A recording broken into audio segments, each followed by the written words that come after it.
Hello once again, YouTube. I am Poji Force. This is my hat, that is my bird, and this week we have ourselves a card of the week. This is Saturday, December 15th, 2012. Every Saturday I do this. I go through a different civilization each week in the reverse color wheel order. Today we are doing a card from the blooper reel. Water civilization. Last week we did dark. Next week we'll be doing light. Before I get into the card itself, I want to mention that I went to Atlantis Comics today, and we had a lot of fun. There were some new players there. This guy invested very heavily in the game, bought himself a few boxes, got a TVR set. He had 4 decks built already, and this was his first time playing the game with us. And he did really well. I think he may have a Magic background. He does. But he did really well. He had a lot of fun. We had a lot of fun. As a commentator, I probably overstepped my bounds a little bit on matches that weren't mine. I do apologize for that. But it was so exciting, I couldn't help myself. These were really close, really amazing matches. I'll be uploading these throughout the week. So that's something to look forward to. Some new content with some new players. But now we're going to get into the meat of this video, and that is our card of the week in the Water Civilization. Not a lot of cards on the mat today. I'll explain as we get into it.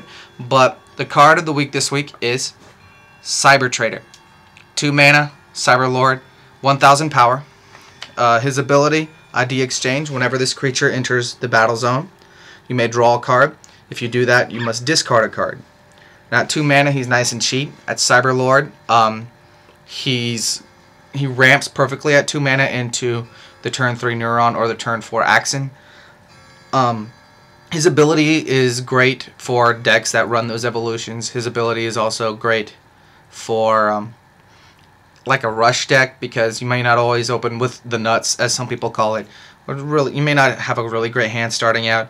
Dropping this turn 2 sets you up for the turn 3 evolution, and it also gives you the opportunity to mill through for cards that you'll actually be using. Sometimes you get stuck with really bad cards and you'd rather just toss them for something usable. You don't plus off it, but a good card over a bad card is always preferred, even if it means tossing that bad card into the discard pile. And then we have, if you're running Darkness, we've got Creature Recursion, and then if you're running Light, we got Spell Recursion. So in a dark water light build, this guy doesn't really hurt you that much with his with the drawback of ID Exchange. He's really good. As I kept saying, he sets you up for the turn 3 Emperor Neuron. It's a really amazing card. Water super rare from the Evo Fury set. 3 mana evolution Cyber Lord. He's unblockable, and then whenever he attacks, you draw a card. It's optional, I think. You may, yeah. It's optional. Extract data. Whenever this creature attacks, you may draw a card. So yeah, that's really amazing. He's like a better Aqua Seneschal for the same cost. He's 3000 power stronger and unblockable. He's really good. Another card that works really well with Cyber Trader, if the Emperor Neuron isn't out yet, you could always play a Finbar. 4 mana for 2000 Cyber Lord. While he's in play, all of your other Cyber Lords get plus 2000 power. So Cyber Trader turns into a 2 for 3, so at least he can bump with the other with 2 mana blockers. And then his Idea Exchange is still really good. Now the issue with Cyber Trader is that you're not really expecting him to do much as himself, because at 2 mana he's hit by all the removal. He's hit by Tendril Grasp, Barrage, Bone Blades, Heat Seekers, Return to Soil, all the weenie removal.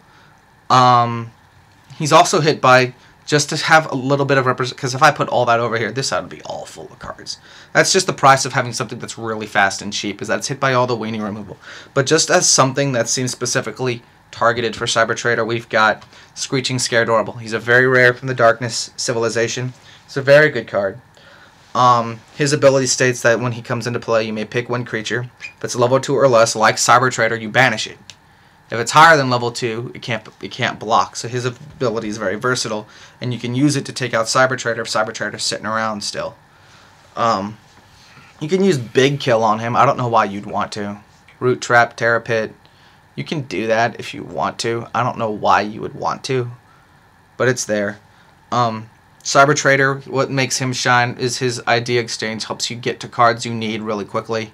At 2 mana, he is essentially the fastest draw card in the game. You don't plus, but being able to just go through your deck faster and get what you want at turn 2 can really help ramp you up to your big finishers a lot sooner. Plus, he had turn 2, and then at turn 3, you drop Emperor Neuron on him, and you've got a 5,000 power card drawing beat stick by turn 3. It's really good. So, that's Cyber Trader for you. I hope you enjoyed this little breakdown of the card. Like, favorite, subscribe, and all that jazz. Again, look forward to more content from me throughout the week. We recorded a lot of duels today, a lot of different matchups. Like I said, Nathan, our new player, brought 4 decks with him to our little get-together today. He's a really swell guy. He was fun to hang around with, and I'm hoping we'll be seeing more of him in the future. So, stay tuned, and we will see you next time. Later.